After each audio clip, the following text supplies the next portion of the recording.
Aujourd'hui, on va essayer de répondre à la question suivante. Faut-il faire confiance aux psychologues sociaux? Est-ce qu'il faut faire confiance aux soi-disant experts en psychologie qui nous disent ce qu'il faut faire, ce qu'il faut penser, comment il faut être durant cette période de confinement?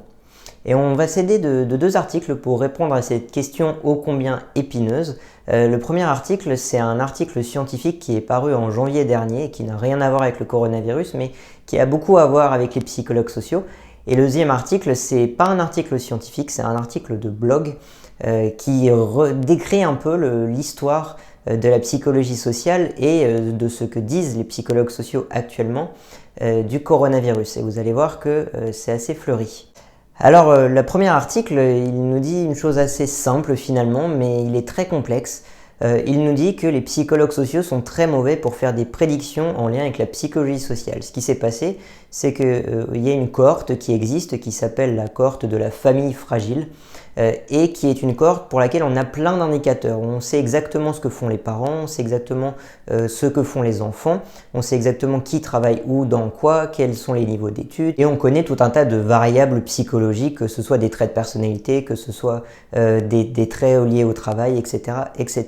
Et l'idée, c'est de voir si avec ces facteurs, avec toutes ces variables, les psychologues sociaux sont capables de prédire ce qu'il va se passer dans quelques années pour ces familles. Et donc, on a pris des années d'il n'y a pas très longtemps, les années 2010-2015, et puis on demande aux psychologues, ces familles-là, où elles en sont aujourd'hui. Est-ce que les parents sont toujours mariés? Est-ce que les enfants ont continué leurs études? Jusqu'à quand? Etc. etc. Et donc l'objectif, c'est de voir si les psychologues sont assez bons pour prédire. Et donc la réponse de cette étude, c'est évidemment non. Les psychologues sont très mauvais pour prédire quoi que ce soit sur l'avenir de ces personnes. Globalement, on utilise un terme qui s'appelle le R carré pour parler de la qualité de la prédiction d'une variable, et un R carré est globalement satisfaisant à partir de 60. Il commence à être intéressant à partir de 40, et là, pour les résultats de cette étude, le R carré était de 20, c'est-à-dire quasiment nul, quoi. Donc les psychologues sociaux ne savent pas quelles sont les variables à prendre en compte pour prédire le futur de ces familles.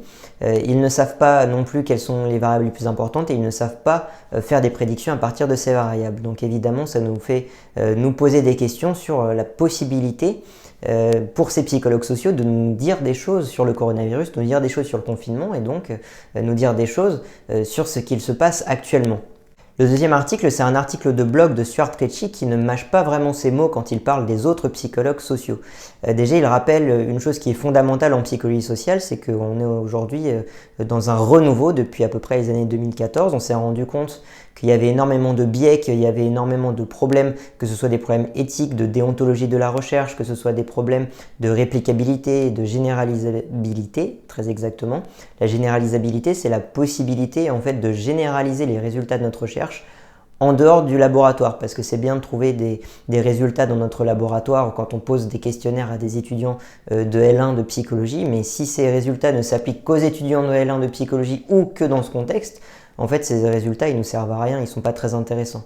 Et cette crise de généralisabilité, c'est une crise qui est très importante en psychologie sociale et dont on n'arrive pas vraiment à s'en remettre aujourd'hui.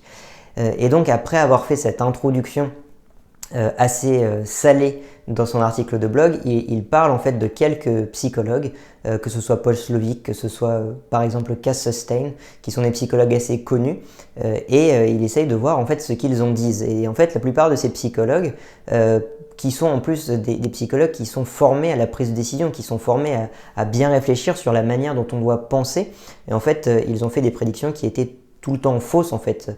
La plupart du temps, ils disaient oui, faites attention, les nombres sont les nombres, regardez, quand on voit une personne souffrir du coronavirus, c'est très marquant parce qu'on la voit avec son masque, etc. Mais en réalité, ce sont des petits chiffres, 99% des personnes s'en remettent.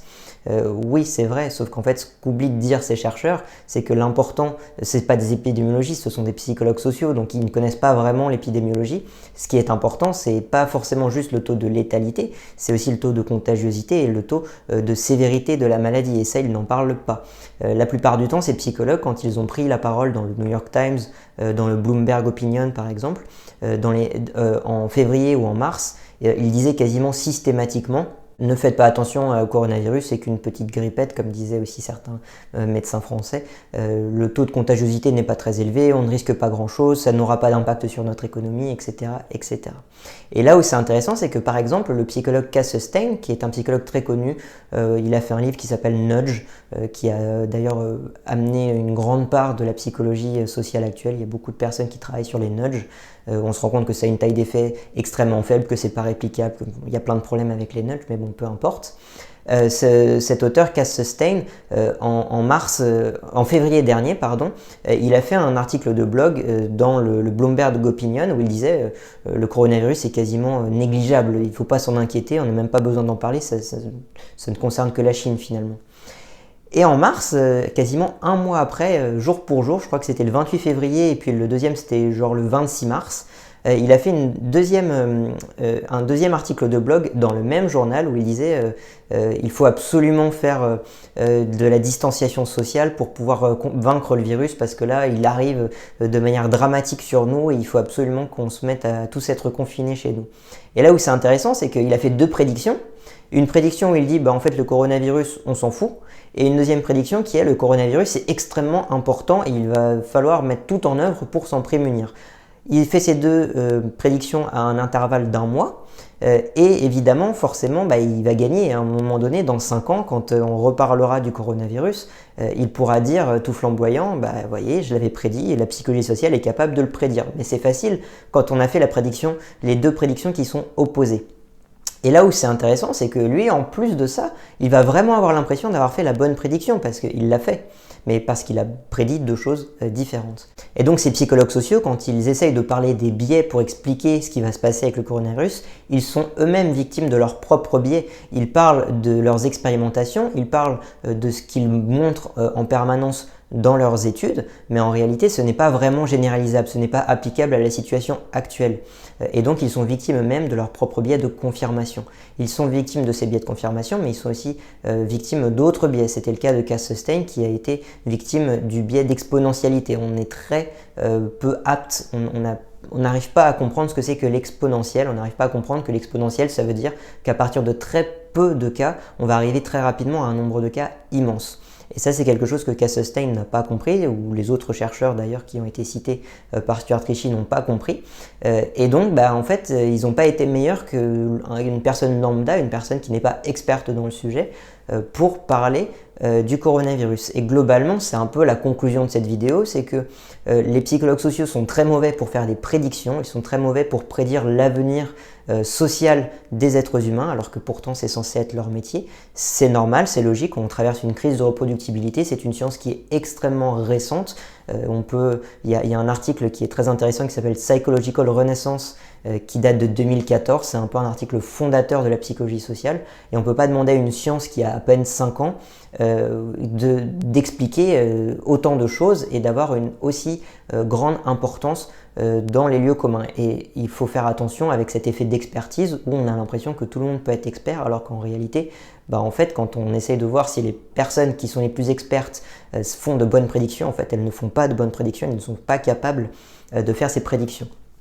Et on le voit à la fois dans des études et on le voit à la fois dans ce qui s'est passé avec le coronavirus. Les grands experts en psychologie sociale sont incapables de faire les bonnes prédictions face à ce qui va se passer avec le coronavirus. Donc non, ne faites pas confiance à votre psychologue social, ça ne sert à rien. Et de manière générale, faire confiance à des experts qui sont eux-mêmes victimes de leurs propres biais, ce n'est pas forcément une bonne solution. Faites confiance aux sources, faites confiance aux données et faites confiance aux personnes qui savent interpréter correctement des données. Voilà, je vous remercie et on se retrouve bientôt pour une nouvelle vidéo.